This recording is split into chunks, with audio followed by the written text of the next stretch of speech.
आम श्री जगन्नाथ मानव सेवा परिवार तरफ आज रायबणिया पंचायत रायबणिया आज उपस्थित हो जो भौणी ढड़ा होती दुई जन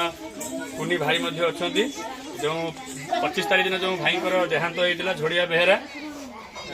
प्रकृत में भारी असहाय परिवार ये आउ स्थिति बोली किसी ना ए भौणी जनक आम न्यूज रे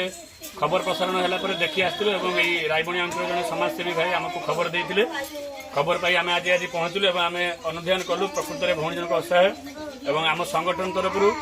भौणी आम किसी आर्थिक साहाय्यर व्यवस्था नहीं आसीचु एवं यही वीडियो को देखुवा ए अंचल एवं जलेश्वर अंचल समस्त समाजसेवी मानक आम श्री जगन्नाथ मानव सेवा परिवार तरफ अनुरोध आपण मैंने आसी असहाय भौणी को साहाय्य करंतु सहयोग करंतु दुई कुनी पिला जो बर्तमान बाप चिमुड हो जाइछन्ती आको मुहरे हस फटेबार व्यवस्था आपण मैंने सामिल हुंतु आपण मानकर किछि अर्थ ए कुनी पिला मानक पाखरे पहुँचले भगवान आशीर्वाद काम्य हबो तेणु आम आज श्री जगन्नाथ मानव सेवा परिवार तरफ श्री जगन्नाथ मानव सेवा परिवार उपदेष्टा मंडली एवं सदस्य समस्त सहयोग आम 3000 टंका प्रदान कलु। 3000 टंका आम भौणी हाथ में प्रदान कलु। तेणु समस्त अनुरोध करेंगे आपण मैंने आसतु असहाय परिवार को साहाय्य करूँ। जय जगन्नाथ।